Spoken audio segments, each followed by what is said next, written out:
Mohon izin saya lepas masker.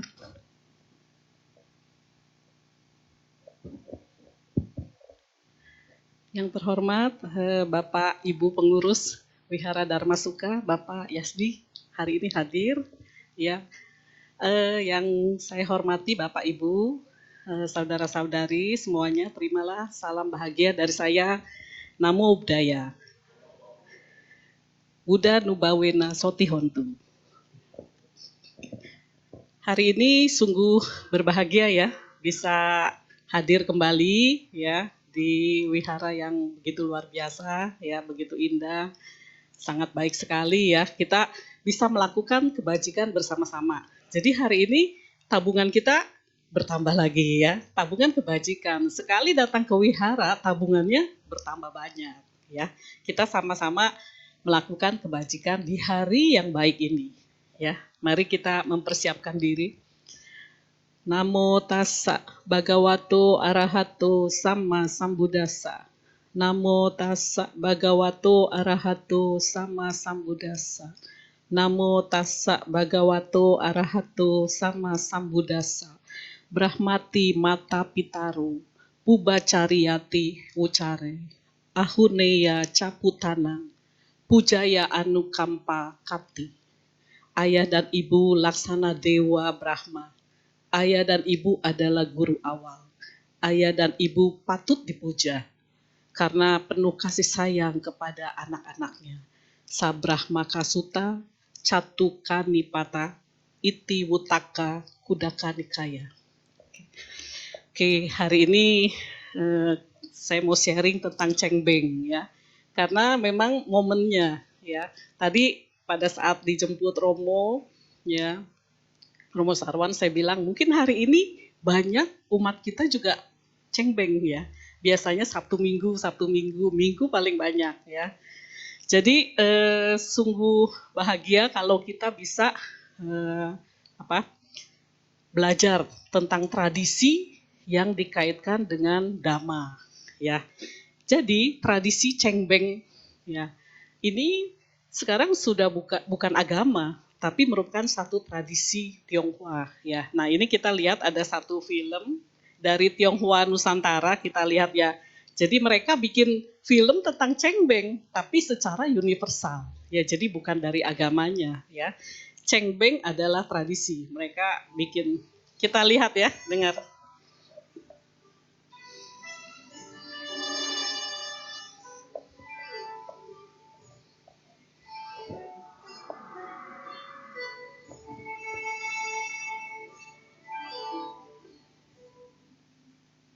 Ada dua peristiwa penting dalam sebuah kehidupan. Yang pertama, peristiwa kelahiran manusia. Dan yang kedua, peristiwa kematiannya seorang manusia. Dalam dua peristiwa tersebut, kita tidak bisa memilih bagaimana dan di mana. Semua itu kembali lagi bagaimana kita menyikapinya sebagai seorang manusia yang sudah ditakdirkan dalam garis tertentu. Tradisi dan budaya suatu hal yang sudah mendarah daging di bangsa kita tidak boleh ditinggalkan, bahkan dilupakan. Karena itu merupakan salah satu pengingat yang mengingatkan diri kita dari mana kita berasal dan siapa kita yang sebenarnya. Bangsa kita bangsa yang menghargai para pendahulu atau leluhur. Jangan sampai kita menjadi bangsa atau generasi yang menjadi kacang lupa pada diri.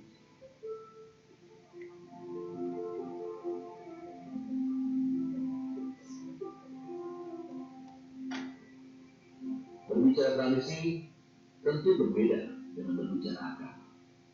Karena tradisi adalah kewajiban dan agama adalah keyakinan.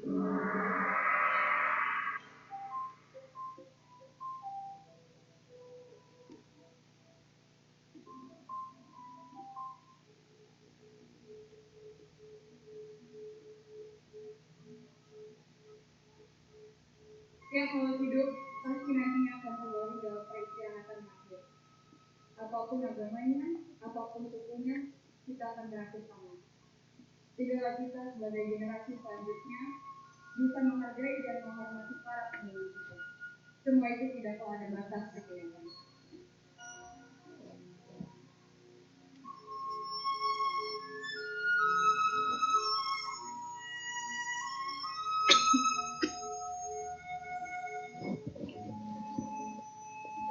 Kalau misalnya momen sering kayak gini itu kegiatannya Bapak padat nggak membersihin makam? Enggak juga sih, jam 2 hari udah bersih. Cuma ini kita kalau bahasa rasanya mereka ulang jadi bersih-bersih kembali. Kalau misalnya Bapak bersih-bersih itu suka dapat uang tambahan gitu dari si keluarga si pemilik makam? Ada uang tip ada. Udah uang tip. Rata-rata itu orang yang ziarah atau cek-cek ke makam ini tuh datangnya dari mana aja, Pak? Dari Jabodetabek sama luar kota. Dari Jabodetabek, luar kota, luar negeri juga ada, Pak? Kadang ada. Kadang ada. Dan dari Singapura sama Malaysia. Kalau misalnya gitu ya, saya mau nanya, ada nggak sih keluarga yang minta makamnya ini mau dijagain, sama Bapak mau dibersihin gitu setiap minggu, setiap bulan, apa kayak gitu? Ada. Banyak. Banyak ya kayak gitu. Bapak udah ngurus berapa makam? Ada ya sekitar 25 atau 24 ada. Ini Bapak lagi ngapain? Ini sama-sama nih. Sama-sama. Oh. Jadi kemarin datang hari warisnya. Hari warisnya datang untuk meminta ditambahin lagi tanahnya. Setelah itu dikasihin lagi semua. Iya, rumput, bunga. Rumput, bunga. Tapi mereka sudah ziarah, sudah datang. Udah jadi minta ditambahin aja. Kalau mereka belum datang kita nggak berani nambah. Kalau memang dia udah datang dulu kan.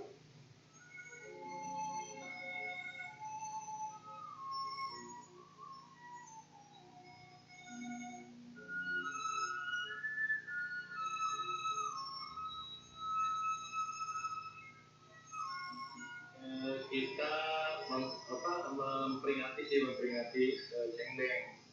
Dalam arti itu sembahyang leluhur. Memperingati leluhur. Itu rutin setiap tahun. Setiap tahun. Bisa kalau sebenarnya seperti ini apa aja sih ritualnya? Ritual sebenarnya Cengbeng ini untuk di kuburannya sendiri itu hanya membersihkan. Ada juga yang langsung sembahyang yang memberi persembahan di alat kuburan gitu. Ada juga seperti itu. Tapi kalau kami keluarga itu kita membersihkan kuburan tapi sembahyangnya di rumah. Sembahyang di rumah ya. Oh, berarti ini ya sembahyang di rumah aja. Membersihkan kuburan. Berarti barang keluarga gitu. Barang keluarga. Kalau boleh tahu yang di makam ini papa saya. Kebetulan mama saya. Oh, dua berarti di sini. Rutin setiap tahun berarti. Rutin. Kalau tahun kemarin kan karena memang pandemi kan kita nggak datang. Mas ini dalam rangka apa sih, Bu? Campaign aja. Campaign aja. Oh, berarti satu kali itu ya? Enggak sih, kalau ada waktu nonton sekali juga kan. Kalau bukan Oh, enggak juga ya. Tidak harus momen campaign aja untuk datang ke makam nanti. iya. Kalau boleh tahu ini siapa dia? Dalam rangka tinggi sih, kalian pasangan. Tapi dari kecil kurang tahu ya soal tradisi tradisi. Dia memang banyak kan seperti tradisi aja sih. Sebenarnya kayak memperingati atau apa sih? Mungkin merimain kembali ya. Ini sebenarnya lebih maknanya tradisi sebenarnya. Iya. Sama tentang agama tertentu gitu ya. Iya, kayaknya lebih ke tradisi sih dulu. Suamiku punya cucu-cucuku punya anakku ya. Biasanya hanya siap momen Pasca atau Natal tahun baru ya kapan saja ada waktu kita datang jalan nanti ini harus dipaskan untuk lebaran.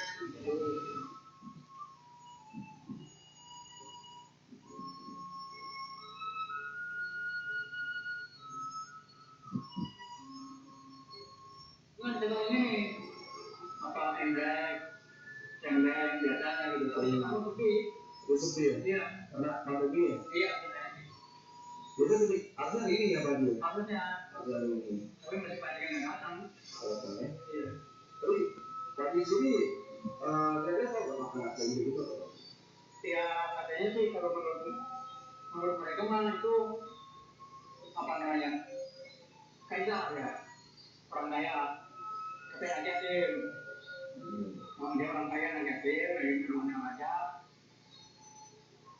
Namanya negatif, dia cari orang yang nggak tahu. Nah sekarang diberitakan pada rakyatnya tuh dan mereka yang terus ulang gitu. Jadi yang mana yang sementara kuburan, kemudian dia turun ke situ kuburan dicari. Ada yang nggak tahu tempat. Seperti ini orang tua saya katanya, kata dia begitu. Di dalam Buddhis sudah dijelaskan dan diatur tentang cengbeng atau kita mengingat leluhur-leluhur kita. Nah, salah satunya adalah kisah Raja Bibisara yang mana beliau saat ingin tidur itu mendengar suara-suara seperti yang menangis, suara yang menakutkan, sehingga timbul suatu rasa ketidaknyamanan saat malam itu. Jadi beliau bertanya, Raja Bibisara ini esok harinya bertanya kepada Sang Buddha dan lalu menyampaikan apa yang telah dialaminya. Dan Sang Buddha mengatakan, Raja Bibisara telah melakukan kebaikan di hari sebelumnya, tetapi lupa untuk melimpahkan jasa kepada leluhur-leluhurnya. Nah, oleh karena itu dianjurkan untuk melakukan kebaikan kembali dan melimpahkan jasa kepada leluhur-leluhurnya. Dan itu dilakukan. Setelah kebaikan itu dilakukan, Raja Bibisara mempersembahkan baik makanan, jubah, minuman dan sebagainya. Beliau menyaksikan sendiri bahwa leluhur-leluhurnya juga telah menikmati kebaikan yang dilakukan. Nah, oleh karena itu, cengbeng ini kita mengenal kembali, kita mengingat kembali tentang leluhur-leluhur kita yang memiliki jasa dalam kehidupan lampunya dengan kita sendiri. Oleh karena itu, kita seharusnya tidak melupakan di mana titik awal kita berada. Seperti orang tua kita, kakek nenek kita, itu adalah awal dari kelahiran kita saat ini. Kebahagiaan atau kesuksesan yang kita peroleh juga berkat dari orang tua dan leluhur kita. Oleh karena itu, cengbeng ini kita harus memberikan penghormatan, menunjukkan cinta kasih kita kembali kepada leluhur kita. Kalau kita berbicara tentang tradisi, kita tidak bisa memisahkannya dari diri kita. Meski sudah tidak sanggup mampu sekalipun, tradisi adalah kewajiban yang harus dijalankan untuk mengenali siapa diri kita dan dari mana kita berasal. Saya Dwi Nurhasana, Tionghoa merupakan bagian dari Oke, jadi satu film dari Tionghoa Nusantara. Jadi sebenarnya cengbeng itu tradisi. Jadi siapapun, apapun agamanya, mereka kalau menghormati, menghargai leluhur, melakukan sembahyang cengbeng gitu ya, melakukan acara cengbeng gitu. Oke, kalau kita lihat cengbeng ya, itu kalau di bahasa Hokkien mungkin cingming ya, cengbeng gitu. Cingming Mandarin ya. Jadi adalah salah satu ritual tahunan bagi warga etnis Tionghoa, apapun agamanya ya, untuk bersembahyang dan berziarah ke kuburan. Kalau mungkin orang Indonesia atau orang Jawa bilangnya nyekar gitu. Jadi sebelum Lebaran mereka pun datang ke kuburan ya, ke makam untuk minta restu, minta doa ya. Nah, festival ini jatuh pada hari ke-15 dari pertengahan musim semi. Jadi sejak 2 minggu lalu sudah mulai banyak orang pulang ya, pulang ke kampung, pulang ke rumahnya, ke asalnya untuk mempersiapkan acara cengbeng. Biasanya jatuh tanggal 5. Cuma karena banyak orang bekerja, Sabtu Minggu gitu ya. Tanggal 7, 8 nih besok banyak. Ya, ada libur juga gitu. Jadi sebenarnya cengbeng itu 5 April ya. Nah, artinya apa sih? Ceng itu artinya suci, bersih. Ya. Beng itu artinya terang dan jelas. Jadi Cheng itu arti keseluruhan Cheng Beng bersih dan terang. Ya, bersih artinya simbol membersihkan makam. Jadi kita kalau Cheng Beng itu membersihkan makam, memotong rumput, ya. Yang berarti penghormatan kepada para leluhur, kepada orang tua kita, leluhur kita yang sudah meninggal. Kemudian yang bersih ya dan terang. Terang itu artinya agar mereka para leluhur menerangi ya, menerangi, memberkati keluarga yang masih hidup agar mereka sejahtera dan makmur gitu. Ya, jadi istilah Cheng Beng seperti itu gitu ya. Oke. Nah, ritual Cheng Beng tadi dikatakan juga tuh Pak Haji tahu juga ya. Dimulai sejak masa kekaisaran Chu Yuansang ya, tahun 1360. Beliau awalnya berasal dari keluarga miskin. Tapi kemudian setelah dewasa beliau kalau zaman dulu ya, jadi bisa mengalahkan dinasti Yuan ya dan mendirikan dinasti Ming. Ia menjadi seorang kaisar baru ya. Nah, kemudian karena dia udah jadi kaisar, ia memutuskan ingin mengetahui makam orang tuanya karena nggak tahu ya. Mungkin awalnya dia dari kecil tuh nggak tahu makam keluarganya di mana gitu. Jadi dia tidak tahu di mana. Nah, karena udah jadi kaisar, beliau memerintahkan rakyatnya menaruh secari kertas kuning di atas makam leluhur. Jadi ditaruh di atas gitu. Jadi dimulai tradisi Cheng Beng itu seperti itu, ditaruh kertas kuning. Jadi kalau semua makam sudah ditaruh berarti udah ada keluarganya. Nah, dia mencari yang belum ada kertas kuning berarti ini makam orang tua saya gitu. Jadi akhirnya tradisi itu terbawa sampai sekarang gitu ya. Jadi dilakukan oleh orang etnis Tionghoa setiap tahun ya.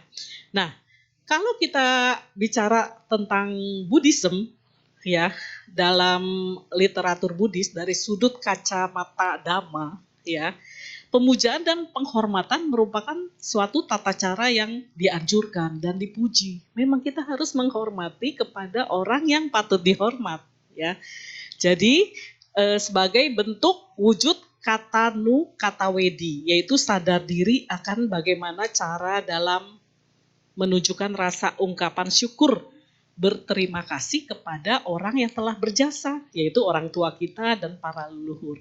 Jadi menghormat ya, pemujaan terhadap tanah makam gitu, kuburan ya, itu sesuai dengan Dhamma, tidak apa-apa karena kita menghormat kepada orang yang telah berjasa pada kita ya, mengucapkan terima kasih kepada mereka ya, bahwa syukur bahwa kita itu dilahirkan karena orang tua dan leluhur gitu ya.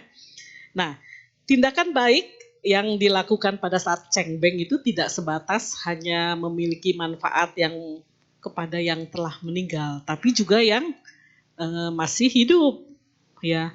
Karena sesuai dengan Manggala Sutta ya, menghormat kepada yang patut dihormat adalah satu berkah utama. Jadi kita dalam rangka Cheng Beng itu menghormat kepada memang yang patut kita hormati. Jadi Cheng Beng selaras dengan Dhamma, tidak melanggar Dhamma gitu ya. Seseorang yang menyadari akan hakikat hidup, tentu ia mengerti bagaimana keterkaitan antara seseorang, antara anak dengan orang tuanya. Ya, jadi kama bandu. Jadi orang yang bisa lahir di dalam kehidupan saat ini tentu karena jasa orang tuanya. Ya, leluhur dan sanak keluarga. Jadi tanpa ada mereka, kita nggak akan lahir gitu ya. Tanpa orang tua dan leluhur kita tidak akan ada di dunia ini ya. Oke.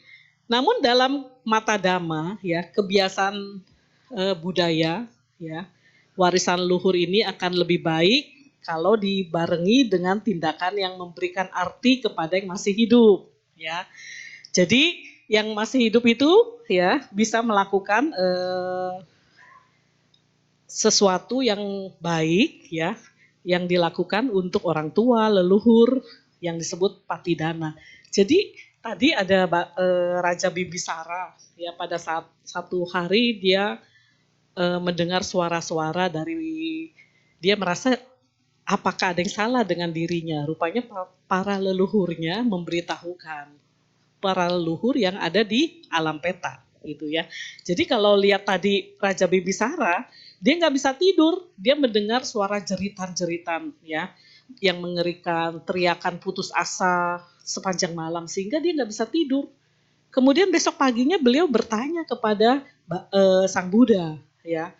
Jadi Bante, apakah yang akan terjadi pada diri saya dan ciri-ciri apakah itu yang mengganggu saya sepanjang malam? Apakah ini suatu pertanda buruk bagi saya sebagai raja? Kemudian Guru Agung Buddha mengatakan dengan tenang bahwa raja yang agung tidak akan terjadi apapun dalam dirimu, yang terjadi sebenarnya sanak saudaramu yang terlahir di alam peta menjadi makhluk peta. Selama 92 kalpa, mereka telah lama menunggu dan menurut karma mereka sudah waktunya mereka mendapat pelimpahan jasa. Nah, berarti pada saat itu Raja Bibisara sudah melakukan kebajikan, tapi lupa memberikan pelimpahan jasa, melimpahkan jasa-jasa kebajikannya kepada para leluhurnya, sehingga leluhurnya itu pada malam itu muncul gitu, memberikan suara-suara yang menakutkan bagi Raja Bimbisara.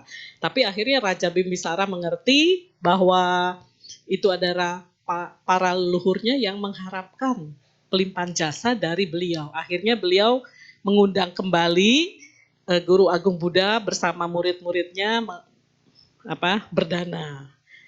Pada saat Raja Bimbisara kemudian berdana kepada Guru Agung Buddha dan para muridnya, ya.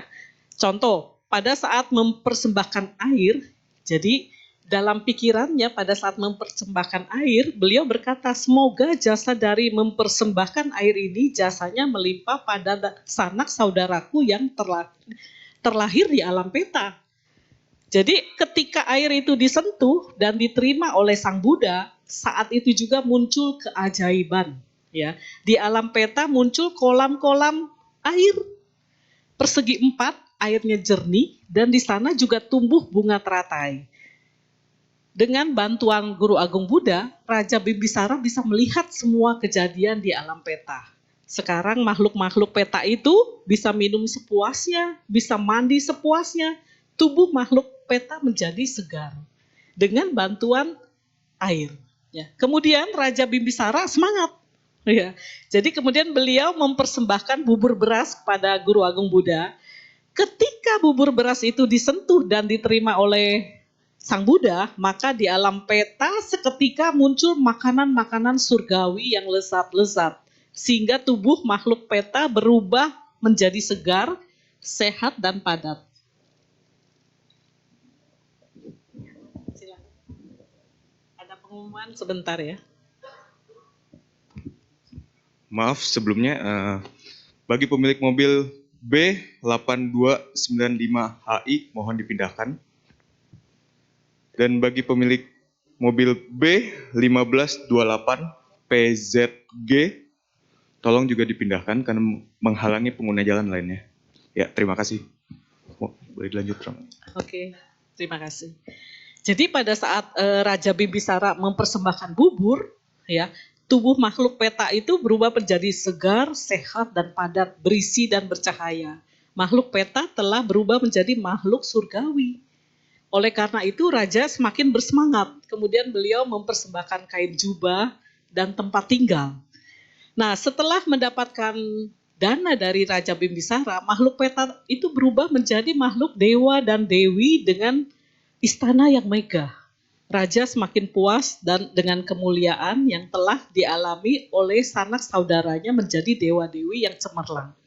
Jadi persembahan dana kepada para leluhur itu berguna bagi para leluhur kita yang masih di alam rendah. Tapi kalau leluhur kita sudah ada di alam surga, di alam yang lebih baik, mereka tidak menikmati dan tidak perlu persembahan itu lagi. Cuma kita nggak tahu ya, kita nggak tahu nih leluhur kita terlahir di alam mana gitu. Jadi nggak apa-apa kita melakukan pelimpahan jasa kepada semua leluhur. Makanya kalau kita melimpahkan, mungkin orang tua kita, mama papa kita masih ingat. kakek nenek, emak engkong masih ingat. Tapi kan sebelum-belumnya itu banyak leluhur kita. Kita bisa mendoakan kepada semua leluhur yang berhubungan karma dengan saya gitu. Semoga mereka semua berbahagia. Bisa seperti itu karena kita nggak inget, nggak tahu para leluhur kita siapa aja di atas. Kita udah ribuan kali kelahiran. Jadi mama papa kita juga banyak, mama engkong emak gitu, opa oma kita juga banyak. Kita selalu melimpahkan kepada leluhur yang berkaitan karma, berhubungan karma dengan saya, semoga mereka terlahir berbahagia. Kita bisa limpahkan itu. Tapi kalau bagi mereka yang udah terlahir di alam bahagia, surga, nggak perlu lagi. Tapi yang lainnya memerlukan. Ini contoh dari cerita Raja Bimbisara, ya. Jadi pelimpahan jasa merupakan bentuk implementasi ungkapan, bentuk rasa bakti dan hormat. Tadi pada saat kita mulai kebaktian kita membacakan Aradana Dewata. Kita mengundang para dewa. Para dewa pun hadir di wihara ini mendengar dhamma karena yang diajarkan ini adalah dhamma oleh guru agung kita. Ajarannya abadi. Para dewa pun senang gitu melihat ya. Karena para dewa kalau mereka juga tidak melakukan kebajikan, nanti jasa-jasa kebajikannya habis, mereka pun bisa turun ke alam yang lebih kurang baik gitu. Makanya mereka pun kalau yang mendengar dhamma melakukan banyak kebajikan, ya bisa terus terlahir di alam bahagia sampai akhirnya tercapai tujuan nibbana. Ya. Nah, di dalam sutta dari Tipitaka diceritakan Sang Buddha melakukan perjalanan. Dan waktu di tengah perjalanan beliau berhenti sejenak melihat setumpukan tengkorak manusia. Setelah itu Sang Buddha bernamaskara di depan tumpukan tulang. Ya, jadi beliau pun menghormati. Ya, tumpukan tulang itu mungkin memang leluhur beliau gitu ya. Oke. Nah, ada yang bertanya, kalau sembahyang cengbeng nanti dengan sembahyang citgue ya bulan 7 ya itu bedanya apa? Kalau cengbeng ini lebih fokus ke orang yang kita kenal, orang tua, para leluhur ya. Tapi kita tambahkan juga kepada leluhur yang terkait dengan kita. Tapi yang sembahyang citgue nanti patidana itu kepada semua ya, semua yang tidak disebutkan, yang mungkin terlahir di alam kurang baik bisa menikmati patidana itu ya. Tapi banyak juga dilakukan patidana saat sembahyang cengbeng ini. Jadi supaya keluarga dan orang-orang siapapun makhluk semuanya bisa menikmati persembahan itu ya. Jadi patidana ya dilakukan karena adanya satu hal yang dapat menjadi pengharapan agar orang yang telah meninggal mengetahui serta merasakan perbuatan baik yang telah dilakukan. Jadi dengan tujuan agar mereka senang, ikut merasa bahagia, bermudita cita ya atas perbuatan kebajikan yang udah dilakukan oleh keluarganya gitu. Jadi sehingga dengan cara demikian keluarga yang masih hidup dapat membantu memberikan sebuah kondisi yang baik, kondisi yang membahagiakan. Jadi para leluhur kita melihat anak cucunya memberikan persembahan, pelimpahan jasa kepada dia merasa bahagia. Dengan kebahagiaan itu, pikirannya tenang, ya, bahagia, membantu mereka terlahir di alam bahagia. Karena dengan kebahagiaan itulah pada saat seseorang ingin meninggal, ya,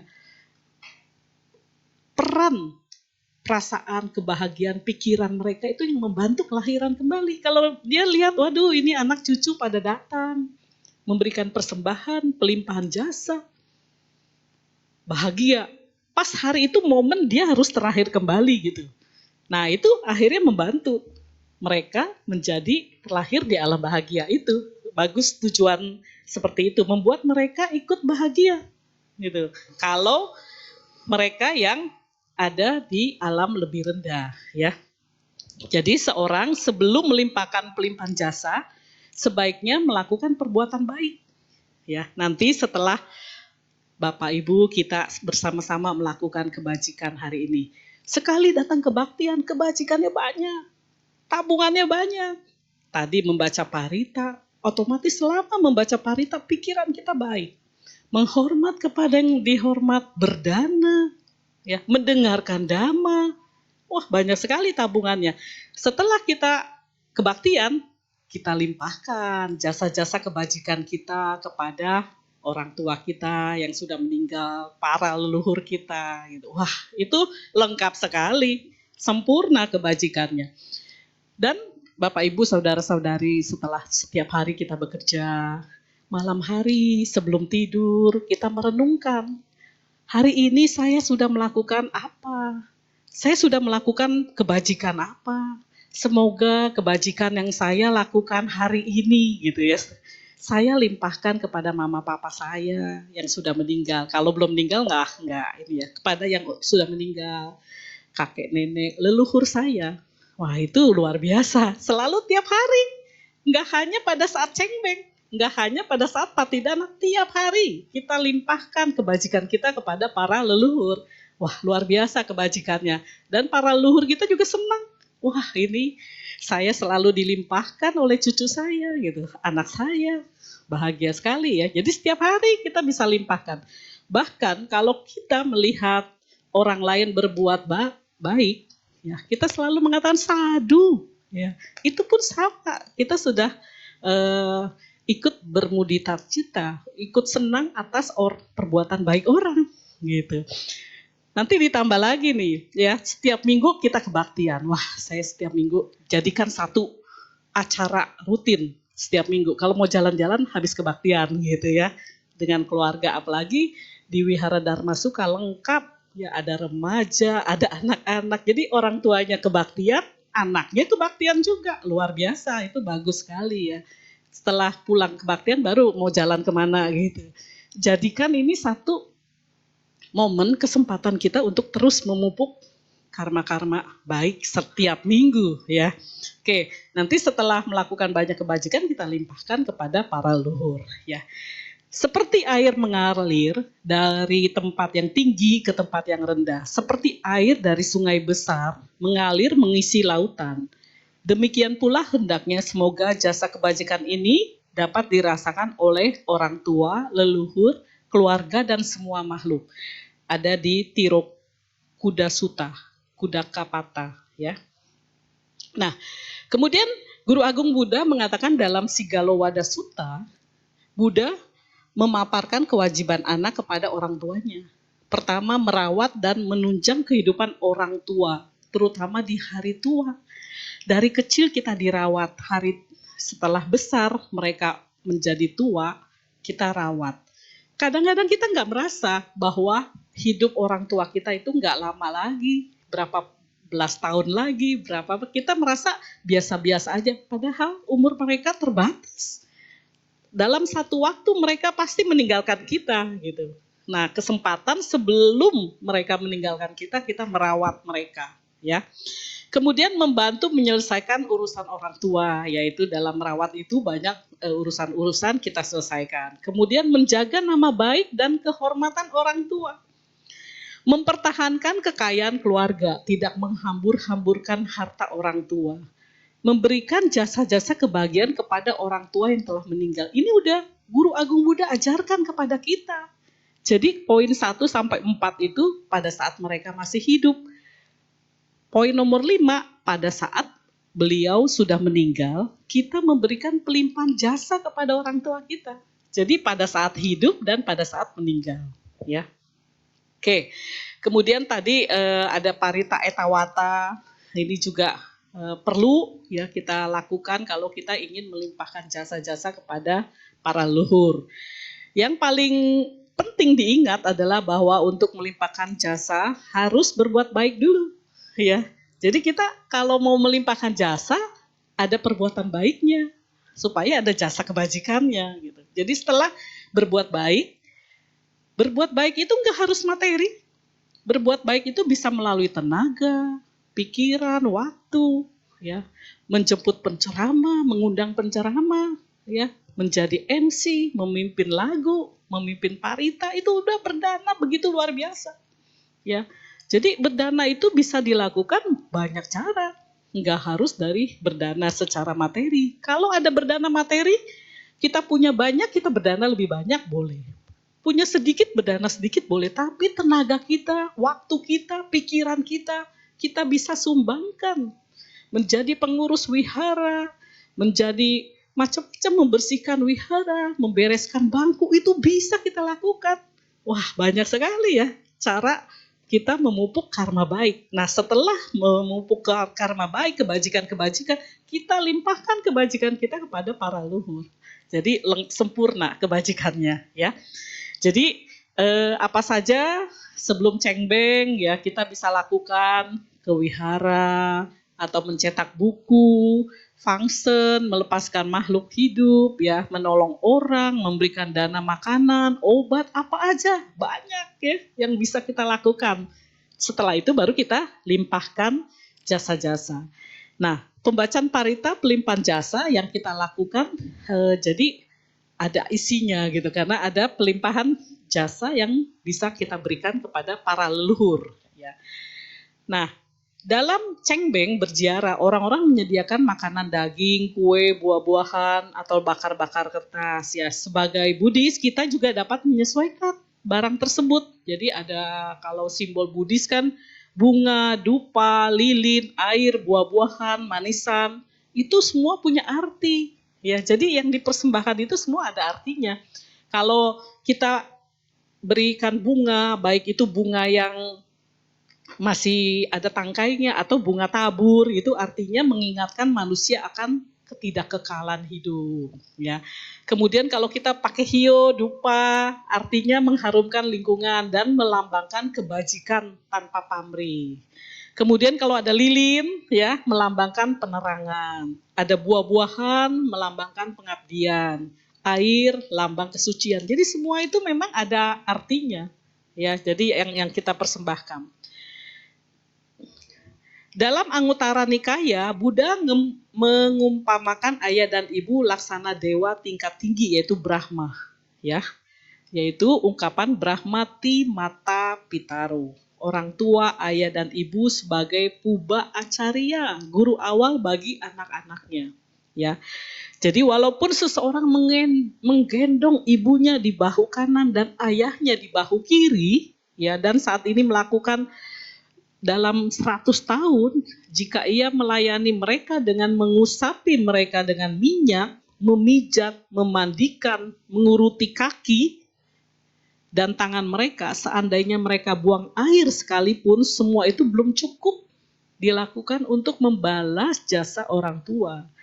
Ya, seandainya seorang anak menempatkan orang tuanya sebagai raja Cakawati yang memiliki 7 harta, belum cukup juga yang ia lakukan kepada orang tuanya. Ia belum membalas budi. Jadi jasa orang tua itu begitu luar biasa, begitu besar. Kita sulit membalas jasa kebajikan orang tua. Jadi kesempatan baik kalau kita masih memiliki orang tua, berbakti ya.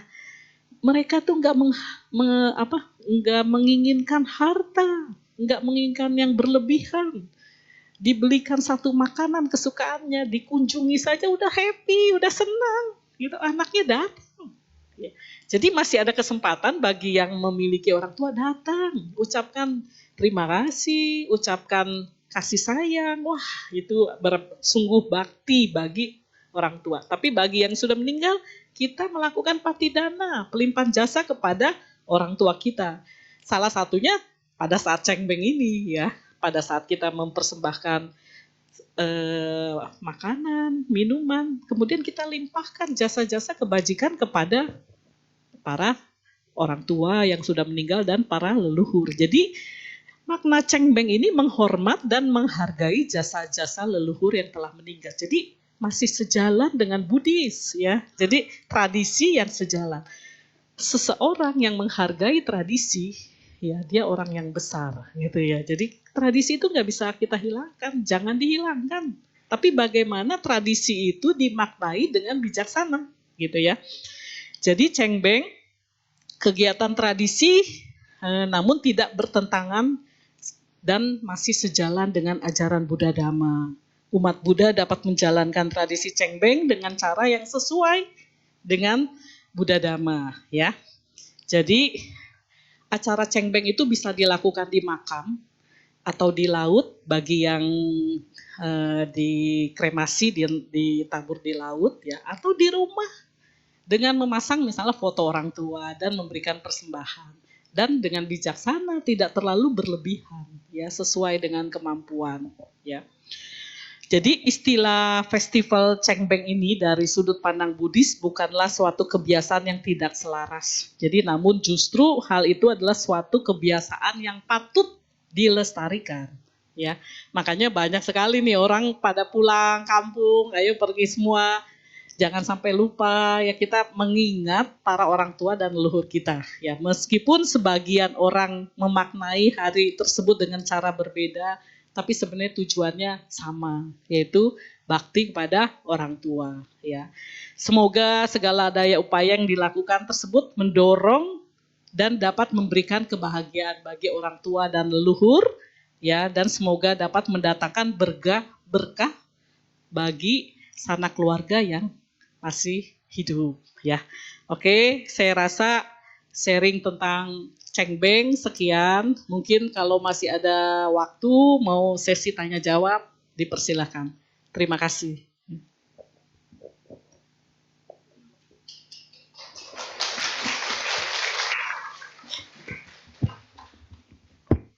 Baiklah, demikianlah sesi ceramah Dhamma pada pagi hari ini. Mungkin akan dibuka sesi tanya jawab dibagi menjadi dua, yaitu secara tertulis dan lisan. Nanti untuk lisan bisa langsung saja maju ke depan, dan untuk tertulis sudah disediakan kertas dan bolpen di depan bangku masing-masing. Sambil menunggu pertanyaan tertulis masuk, marilah kita menyanyikan satu buah lagu secara bersama.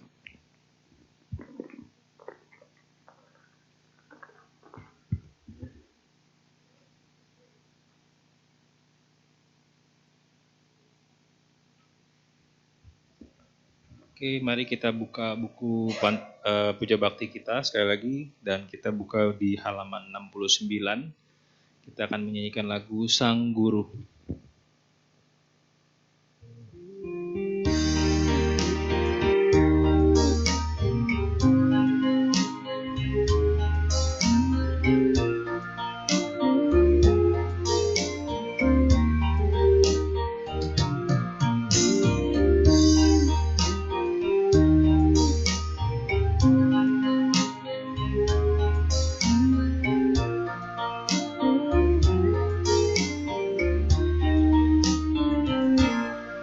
Hanya ada satu guru yang kupuja, Guru Maha Agung serta bijaksana, yang telah memberikan ajaran mulia, membimbing semua makhluk dari samsara. Hanya ada satu guru yang kupuja, Sang Buddha Guru yang maha sempurna. Ajarannya bagaikan pelita, penerang dari gelapnya dunia. Bersujudlah semua makhluk di hadapannya, karena cinta kasih Buddha tiada tara. Bergemalah nada kasih lewat dhammanya, semoga semua makhluk hidup berbahagia.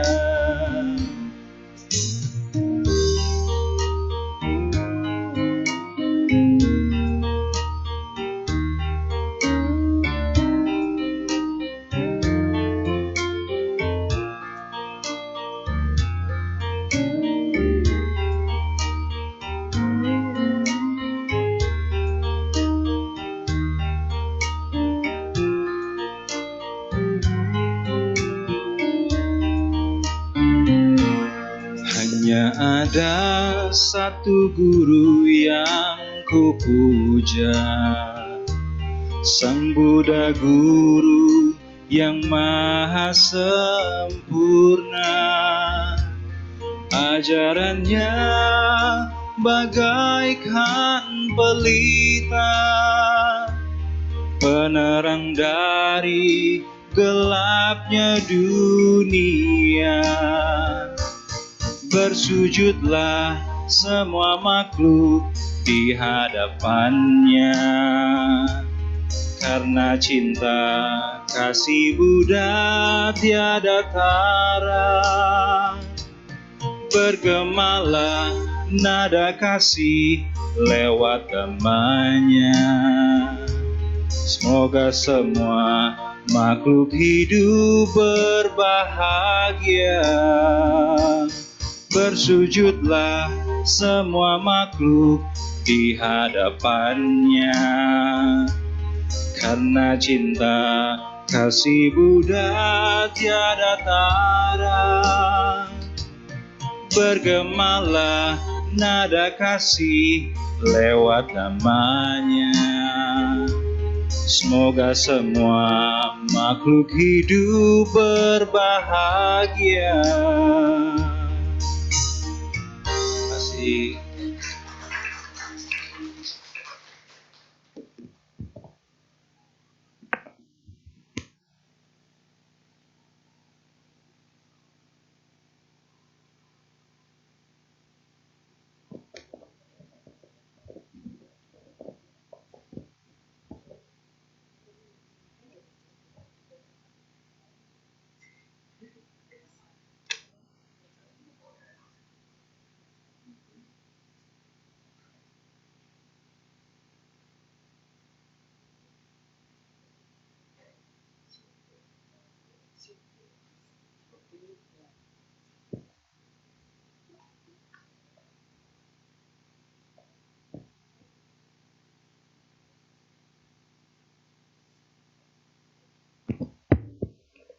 Mungkin untuk pertanyaan lisan, ada yang mau maju ke depan? Bisa langsung maju atau angkat tangannya saja?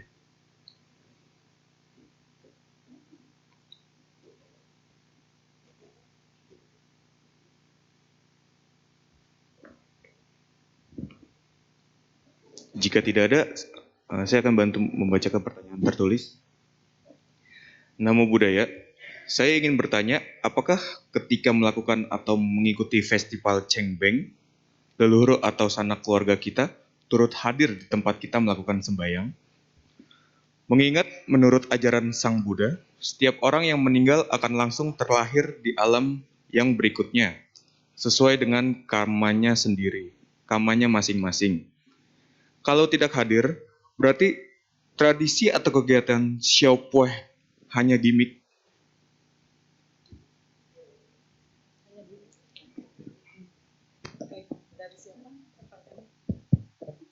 Tidak disebutkan namanya, Ramani. Ya, terima kasih. Tadi baru menikmati lagu ya, begitu indah ya. Jadi kita bisa belajar dhamma melalui lagu. Saat ini kan banyak ya, bisa di YouTube, bisa di mana-mana internet ya, lagu-lagu bisa sekalian belajar dhamma. Indah sekali ya, jadi senang sekali mendengarnya. Nah, pertanyaannya sangat bagus nih ya, sangat bagus sekali. Kita tahu tadi Cengbeng itu adalah satu tradisi ya, tapi bagaimana kaitannya dengan dhamma? Jadi benar sekali yang dikatakan dalam pertanyaannya, begitu bagus ya. Jadi kalau menurut Buddhism, seseorang pada saat meninggal langsung terlahir kembali, apakah di alam surga atau di alam mana. Nah, tradisi Cengbeng itu karena kita nggak mengetahui orang tua kita lahir di mana, ya. Tradisi Cengbeng itu, ya, diberikan persembahan kepada orang tua. Padahal orang tuanya sudah terlahir di alam surga. Tidak apa-apa. Jadi itu kenapa jaga-jaga gitu. Kalau orang tuanya membutuhkan, ya, dia masih bisa menikmati jasa-jasa, pelimpahan jasa dari para anak cucunya.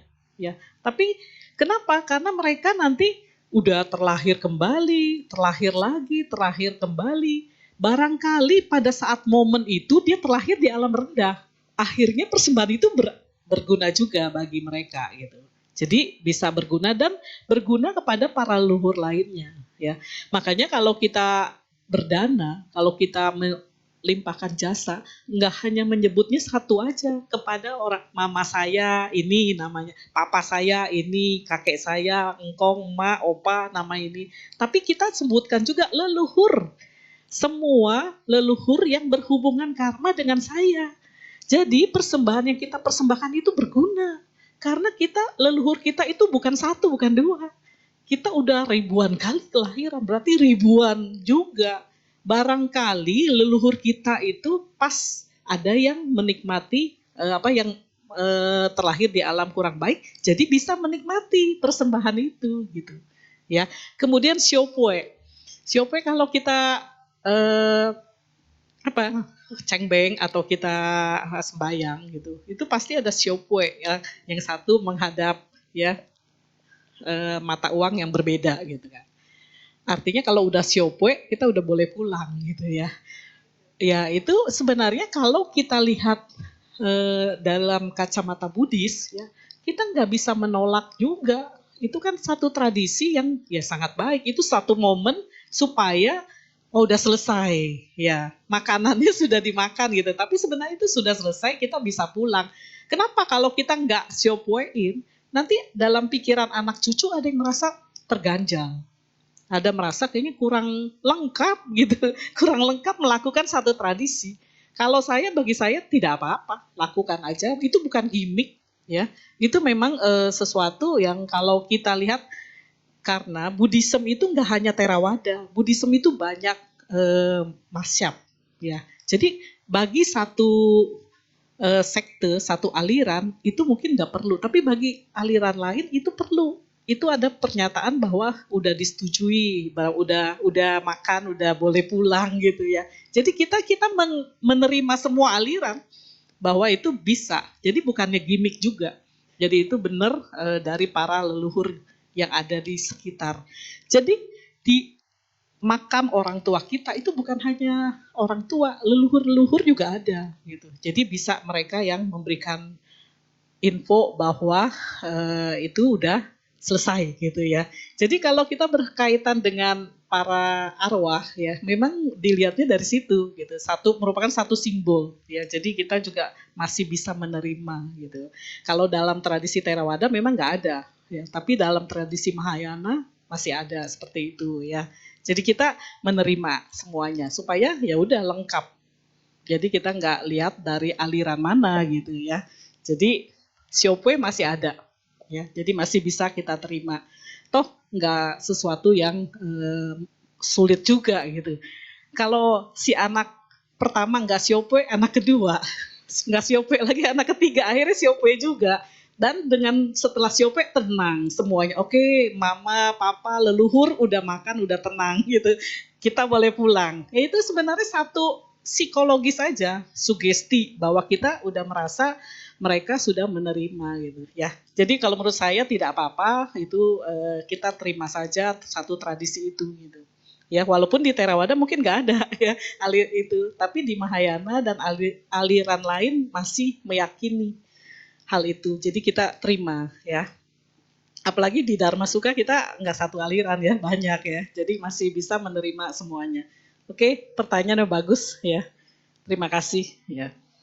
Semoga bisa diterima ya. Oke. Ada lagi? Untuk pertanyaan tertulis sih cuma satu. Mungkin ada yang ingin bertanya lisan. Kita masih membuka sesi tanya jawab.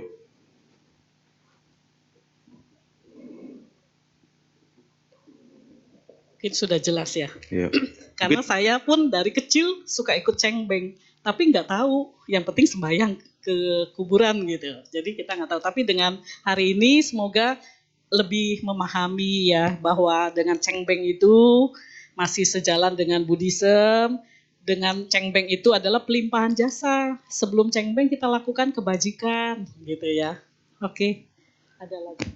Udah ya. Mungkin kalau tidak ada, dari Romo apakah kata-kata penutup untuk mengakhiri ceramah hari ini? Oke. tadi bicara tentang cengbeng. Jadi sebenarnya cengbeng itu adalah pemberian kepada para leluhur. Kita membawa makanan. Itu sebenarnya makanan itu kita berdana, ya. Makanan apapun yang dibawa dipersembahkan itu berdana, karena setelah sembahyang makanan-makanan itu didanakan. Kadang-kadang diberikan kepada tukang parkir, pada yang jaga kuburan, atau apa, itu sebenarnya perbuatan baik juga. Ya, itu perbuatan baik berdana yang diatasnamakan para leluhur gitu ya. Jadi itu bisa kita lakukan. Jadi kalau persembahan itu lebih baik kita danakan. Jadi itu lebih baik lagi gitu ya. Tapi kalau sebagian mau dibawa untuk keluarga menjadi makanan peng'an boleh. Untuk keluarga kan sembayang gitu, bekas sembayang katanya, peng'an. Tapi kalau mau didanakan lebih baik lagi. Jadi kita berbuat kebajikan lagi hari itu, ya. Jadi ada makna positifnya. Baik Bapak Ibu, hari ini kita sudah sama-sama melakukan kebajikan. Hari ini tabungan kita bertambah ya. Kita jaga sila ya. Tadi sudah membacakan sila, kita jaga sila kita, Pancasila, kita praktekkan dalam kehidupan kita sehari-hari. Kita selalu berpedoman apabila melakukan satu kegiatan, satu perbuatan, kita lihat apakah ini melanggar sila. Kalau nggak melanggar sila, kita lakukan. Apakah ini melanggar dhamma? Kalau nggak melanggar dhamma, kita lakukan. Demikian nanti sila itu akan menjadi ada di dalam diri kita. Seseorang yang menjalankan sila yang baik ya, itu dirinya akan bersinar ya. Aura kebajikan itu akan bersinar dalam dirinya. Jadi kalau kita ketemu orang kayaknya enak, nyaman, tenang, wah silanya baik. Itu aura kebajikan itu nggak bisa dibohongi gitu. Orang yang melakukan sila, melakukan perbuatan baik, aura di wajahnya aja kelihatan, orang merasa damai, tenang. Wah enak nih kalau berbisnis, berusaha, bekerja dengan dia, kerjasama, kayaknya aman gitu ya. Orang menjalankan sila kan tenang, kita nggak merasa ditipu atau apa. Jadi wah itu luar biasa. Jadi jadikan budaya kebaktian ini jadikan agenda rutin kita tiap minggu, di mana pada saat datang ini bertemu dengan teman-teman di sini tuh semua kalyanamita, teman-teman baik, karena kita bertemu di tempat yang baik gitu. Nah bagi yang masih muda-muda ya, ikut organisasi, menjadi pengurus, menjadi anggota dari wihara. Nanti di CV-nya boleh ditulis sebagai aktivitas lain-lain, sebagai di luar pendidikan, kegiatan, ijazah, ada aktivitas lain-lain ditulis sebagai pengurus remaja, pengurus wihara, dharma suka atau apa gitu. Sebagian apa? Wah, itu menambah CV. Itu adalah harta yang tak ternilai, melebihi harta materi. Kebajikan itu melebihi harta materi. Jadi tadi saya bilang orang yang baik, yang bajik akan tercermin auranya. Jadi aura negatif, inner beauty gitu ya. Dari dalam dirinya terpancar. Makanya kalau kita melihat orang kayaknya enak, tenang, wah ini orang baik. Kita bisa rasakan ya. Kadang-kadang kita bisa rasakan ini orang baik. Tapi kalau kita melihat seseorang, baru lihat aja, aduh kayaknya udah gak enak nih gitu. Auranya itu yang membuat seseorang itu pancaran kebajikan diri seseorang dari dalam gitu. Jadi kalau bahagia ibu bapak, saudara-saudari semua ini kita sama-sama ya, kita menjadi kalyanamita. Ada apa-apa semua ini teman kita semua di dalam wihara ya. Bagi yang remaja ya, ketemu teman-teman yang cowok ketemu cewek, cewek ketemu cowok, ketemunya di wihara, bagus ya. Jadi menjadi calon yang baik. Dan juga yang bagi orang tua, mertua kalau menerima, wah ini calon dari anaknya dari wihara, wah pengurus wihara bagus gitu ya, diterima ya, disetujui. Oke, enggak, ini tambahan aja bahwa kebajikan itu melebihi harta materi. Jadi terus kita pupuk, tambah terus kebajikan ya. Satu waktu karma baik yang dilakukan ini pasti berbuah ya. Diharapkan atau nggak diharapkan berbuah. Itu yang akan mendukung, menunjang keberhasilan dalam hidup kita ya. Baik, terima kasih Ibu Bapak, saudara-saudari atas perhatiannya. Semoga yang kita pelajari hari ini, sharing, menambah pengetahuan kita tentang cengbeng. Jadi kita sudah mengetahui bahwa cengbeng secara dhamma. Ya. Semoga jasa-jasa kebajikan kita yang kita lakukan bersama-sama pada pagi hari ini mendukung kita mencapai nibbana. Jasa-jasa kebajikan yang kita lakukan pada pagi dan siang hari ini kita limpahkan kepada orang tua, para leluhur yang sudah meninggal, semoga mereka berbahagia dan terlahir di alam yang lebih baik. Semoga semua makhluk hidup berbahagia. Sabe, sata, bawantu, sukitata. Sadu, sadu, sadu. Terima kasih atas perhatian Ibu Bapak Saudara-saudari. Selamat siang, Namo Buddhaya. Buddha Nubawena Sotihontu. Terima kasih.